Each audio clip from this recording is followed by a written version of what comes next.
Hello, this is the RPG Crawler, and welcome to another Indie Game Friday, where each week I take a look at an independent computer role-playing game. This week I'm actually looking at one that I wanted to cover for quite some time. It's been out for a few years now on mobile and PC, and yet still gets updates here and there. Developed by Watabu with a Steam release developed and published by Retronic Games, Pixel Dungeon is available either as a free download in various versions or as a paid release for $4.99 US. Pixel Dungeon is an open-source roguelike with mechanics simplified for touchscreens, but still a surprising amount of challenge.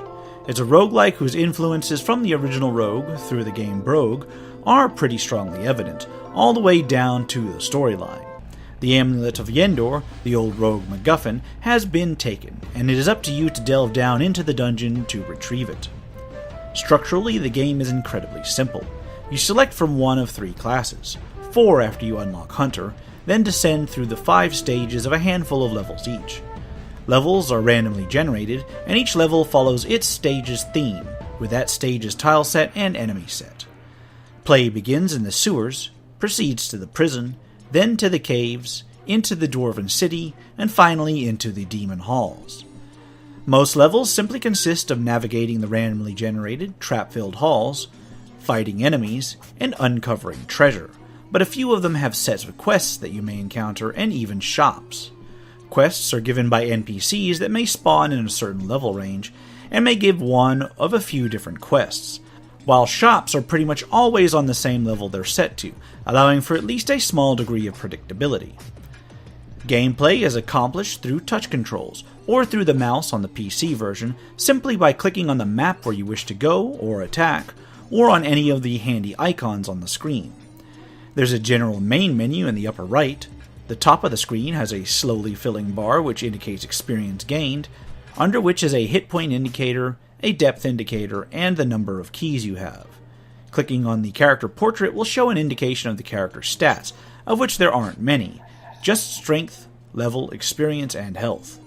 Along the bottom is a weight icon, a search icon, a help tool, the backpack inventory, and quick slots for commonly used items such as wands or throwing items. In terms of ability scores, there are literally only the very basics. Health indicates how close your character is to death, and strength is an indication of what sorts of armor and weapons they can wield. Having a strength below what an item requires means it does less damage and takes much more time to use or to move in, resulting in enemies possibly taking more turns.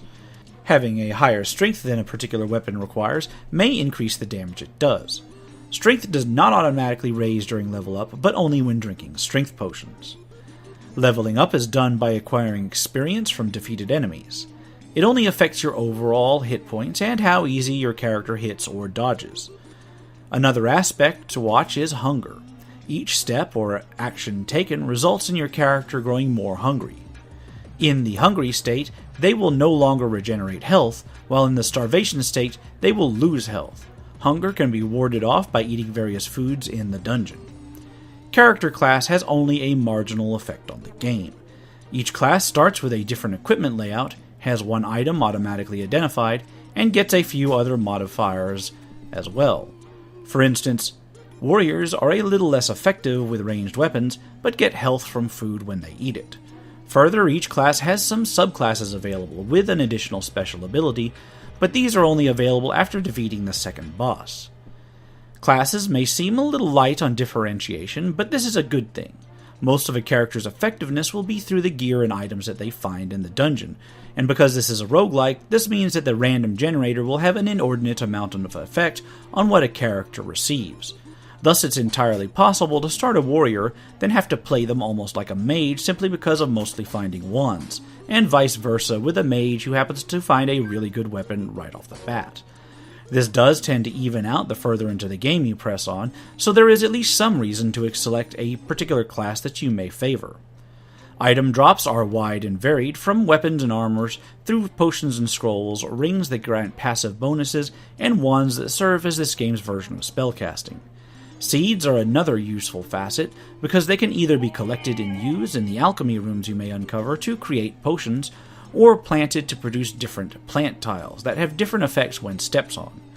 Later on, you can get some bags that can help hold more inventory of different types, as well as some special other items. Keys are used to unlock doors or chests on a particular level, and may not be used on depths deeper than when they are found. The game is turn-based to a point. Each movement or action takes a certain amount of time, and once a certain amount of time passes, then an enemy may get a turn depending on its speed. In practice, this just ends up with the main character and the enemies alternating turns most of the time, but exceptionally fast weapons or enemies may end up being able to go twice on a particular turn. Although the presentation is simplified, make no mistake, this game is very difficult. I've been playing it on various platforms on and off for a while, and honestly have yet to complete it. But then again, it's pretty par for roguelikes in that regard. I will say that it's fun enough, at least in my opinion, that the actual challenge of play is the main draw of the game. Going in with just an idea of standard hacking and slashing can get a character killed in short order, so it's best to make heavy use of consumable items and terrain to stack the deck in your favor. Graphically, Pixel Dungeon uses, as expected, pixel graphics. There's definitely a cohesive aesthetic to the tiles and sprites used, and as a result the game does bear a certain degree of charm. The music is very solid, and honestly I have in the past found it running through my head long after a session is done with this game. Overall, the ease of access, the ability to put the game down and pick it up with relative ease, the catchy music, and the challenge have long combined to make this one of my go-to roguelikes for mobile devices, and it is a pretty solid choice on the PC as well, although there are the occasional bugs that may crop up. The fact that it's open source means that you can find variations and mods that have been done, so if you prefer one particular flavor of roguelike, there may be a mod that expands Pixel Dungeon in that direction. As I stated before, it's available on mobile for free. An older version is available for free on itch.io for PC, and the footage of this review was taken on that version, so that may modify just whether this game is worth it for you. I personally would have no problem saying that it's worth the modest $4.99 US asked for on Steam, except that I actually prefer to hit this game up on my Android devices. It's definitely a nice little time waster, and I encourage anyone who's interested in roguelikes in general who has managed to miss this particular little popular classic to check out the free version at least. I'll put links to the itch.io and Steam pages up in the description below. For now, this has been the RPG Crawler with Indie Game Friday Pixel Dungeon. If you like what you've seen, remember to leave a like, comment if you've got any feedback, and subscribe for more RPG content, both tabletop and computer. For that matter, if you have experiences with a favorite roguelike that you'd like to share, or one that you feel I should check out, please let me know in the comments below. Until next time, take care and goodbye.